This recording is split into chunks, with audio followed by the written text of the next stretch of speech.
ഇന്നത്തെ കാറ്റത്തെ കിളിക്കൂട് എപ്പിസോഡ്.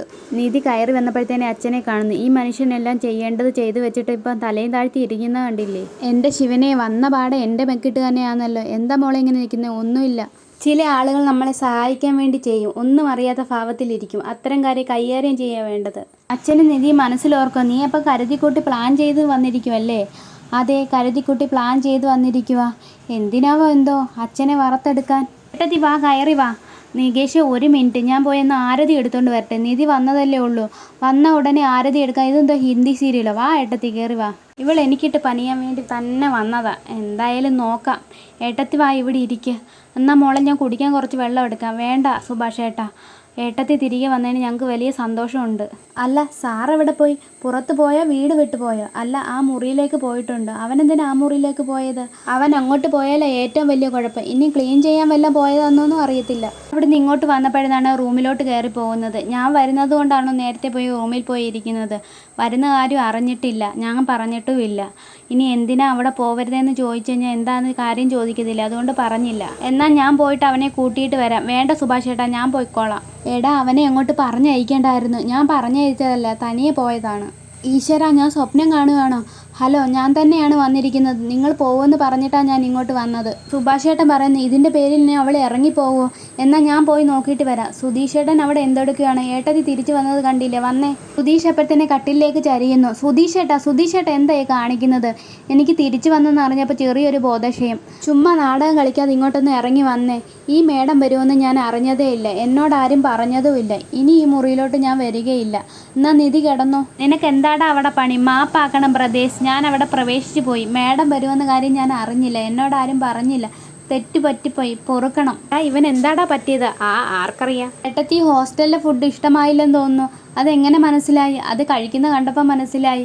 ചുമ്മാ തിരിയടാ, അവൻ പറഞ്ഞത് ശരിയാണ് സുഭാഷ് ഏട്ടാ. കുറേ ദിവസങ്ങൾക്ക് ശേഷമാണ് നാക്കിനൊരു രുചി കിട്ടിയത്. അവിടെ ഭയങ്കര ബോറാണ്. ഞാൻ തിരിച്ചു വരാനുള്ള കാരണം ഫുഡും ഒരു കാരണമാണ്. എന്നെ അച്ഛൻ അകത്തോട്ട് കയറുന്നു. അപ്പോഴത്തന്നെ ഇവർ കഴിക്കുന്ന കണ്ട് അങ്ങോട്ട് ഇറങ്ങി പോകുന്നു. അച്ഛന് ഭക്ഷണം വേണ്ട, ഇവിടെ ഇരിക്കണം. സുഭാഷ് ഏട്ടാ, അച്ഛനോട് ഫുഡ് വിളമ്പി കൊടുക്കുക. എന്താ അച്ഛന് ഇരിക്കുന്നതിന് വല്ല ബുദ്ധിമുട്ടുണ്ടോ? എനിക്ക് ബുദ്ധിമുട്ടൊന്നുമില്ല. സുധീഷ്, നിനക്ക് അത്താഴം വിളമ്പട്ടെ? സുഭാഷ് ഏട്ടൻ ഈ ശീലം നിർത്തണം, എല്ലാവർക്കും വിളമ്പി കൊടുക്കുന്നത്. എല്ലാവർക്കും തനിയെ എടുത്ത് കഴിക്കാമല്ലോ. ഈ വീട്ടിൽ ആരെങ്കിലും എന്നെ മനുഷ്യനായിട്ട് കാണുന്നുണ്ടോ?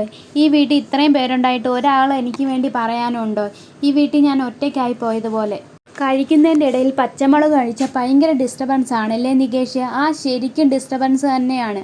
എനിക്ക് മനസ്സിലായി, എന്നെ തന്നെ ഉദ്ദേശിച്ചാണ്. ഞാൻ പച്ചമുളകിനെ പറ്റിയാണ് പറഞ്ഞത്. നിങ്ങളെ പറയണമെങ്കിൽ ഏതെങ്കിലും വൃത്തികെട്ട സാധനത്തിൻ്റെ പേര് പറഞ്ഞാൽ പോരെ. എടാ, നീ വാചകം അടിക്കാതെ ഇവിടെ വന്നിരുന്ന് കഴിക്കാൻ നോക്കൂ. എനിക്ക് വേണ്ട, ഞാൻ ഒറ്റയ്ക്കിരുന്ന് കഴിച്ചോളാം. അതിരിക്കട്ടെ, സുധീഷിനോട് ഒരു കാര്യം ചോദിക്കാനുണ്ട്. സുധീഷ് എന്ന് ഈ വീട് വിട്ടു പോകും? സുധീഷ് പോവെന്നറിഞ്ഞുകൊണ്ടാണ് ഞാൻ ഇങ്ങോട്ട് വന്നത്. ഞാൻ പോവാം.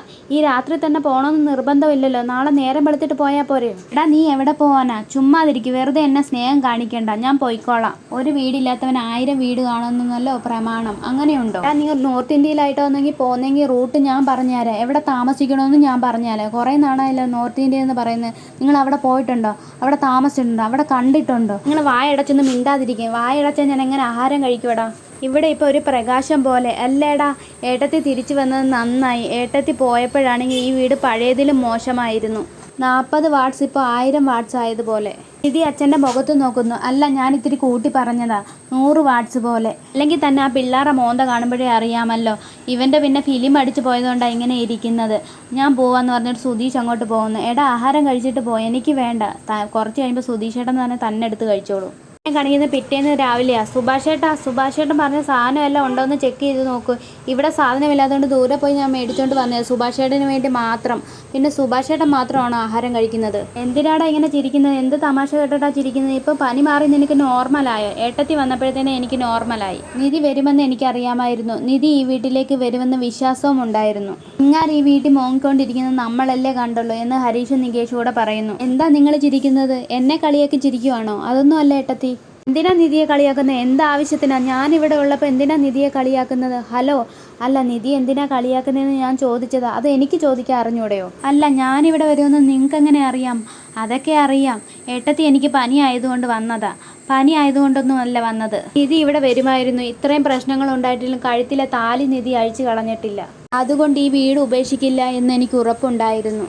നിധി അതുകൊണ്ടാണ് വരുമെന്ന് ഞാൻ പറഞ്ഞത്. താലി മാഹാത്മ്യം പറഞ്ഞാൽ ചെറിയ കാര്യമല്ല, വലിയ കാര്യമാണ്. നിധി അതിന് വില കൊടുക്കുന്നതെന്ന് എനിക്ക് മനസ്സിലായി.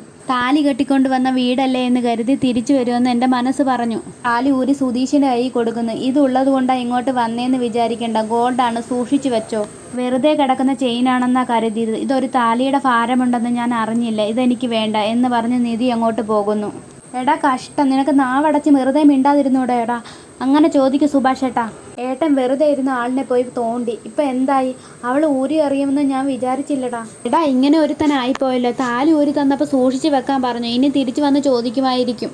ഇത് ഗോൾഡാണ്, പണിയില്ലാതിരിക്കുമല്ലേ, പുട്ടടിച്ച് തീർക്കല്ലേ, ഇത് അമ്മയുടെ മാലയാണ്, സൂക്ഷിച്ച് വെക്കണമെന്നാണ് പറഞ്ഞത്. അങ്ങനെയൊന്നും അല്ല പറഞ്ഞത്. നീ വെറുതെ അർത്ഥം കണ്ടുപിടിക്കുവാണ്. ഏട്ടത്തി ആ അർത്ഥത്തിൽ തന്നെയാണ് പറഞ്ഞത്. മഹാദ്രോഹികൾ. അവൾ താലി ഒഴി കയ്യിൽ തന്നപ്പോൾ ഒരു വാക്ക് പോലും തടഞ്ഞില്ല. 3 മരവാഴയെ പോലെ നിന്നു. സുധീഷേട്ടാ, ഞാൻ പേടിച്ചു പോയി. നിനക്കെങ്കിലും എൻ്റെ അവസ്ഥ കണ്ടപ്പോൾ മനസ്സിലായല്ലോ. അതല്ല സുധീഷേട്ടാ, സുധീഷേട്ടൻ്റെ വാചകടി കേട്ട് ഏട്ടത്തി ഇറങ്ങിപ്പോകുമെന്ന് ഞാൻ പേടിച്ചു പോയി. എനിക്ക് മനസ്സിലായി. സുഭാഷ് ഏട്ടന് പോലും എന്നെക്കുറിച്ച് ഒരു വിചാരവുമില്ല. ഞാനിപ്പോൾ എന്ത് ചെയ്യാനാണ്? ഒറ്റ കയറ്റി വെച്ച് തരും. സുഭാഷ് ഏട്ടൻ പോയി ദോശ പരത്തിക്കോ പോയി. വായി തോന്നിയത് പറഞ്ഞിട്ട് ഇപ്പം ഞങ്ങളെ ചീത്ത പറയാൻ വരുന്നോ? ഏട്ടാ നിങ്ങൾക്ക് എൻ്റെ വിഷമം പറഞ്ഞാൽ മനസ്സിലാവത്തില്ല. ചോദിച്ച് വാങ്ങിയതല്ലേ, ഇപ്പം അനുഭവിക്കുക. നിങ്ങളൊക്കെ ഇപ്പോൾ ഒറ്റക്കെട്ടായി അല്ലേ? അതിവൈകാതെ ഈ താലി തന്നെ അവളുടെ കഴുത്തിൽ അണിയുന്ന ദിവസം വരും. അത് നിങ്ങൾക്ക് കാണിച്ചു തരികയും ചെയ്യും. ഇതുകൊണ്ടൊന്നും അവസാനിക്കാൻ പോകുന്നില്ല. ഇത് തിരിച്ചു ചോദിക്കുന്നത് ഇത് എൻ്റെ കയ്യിൽ തന്നെ ഇരിക്കട്ടെ. ഇത്രയും കാണിച്ചുകൊണ്ടാണ് എപ്പിസോഡ് അവസാനിക്കുന്നത്. ഈ വീഡിയോ കാണുന്നത് സബ്സ്ക്രൈബ് ചെയ്യണേ.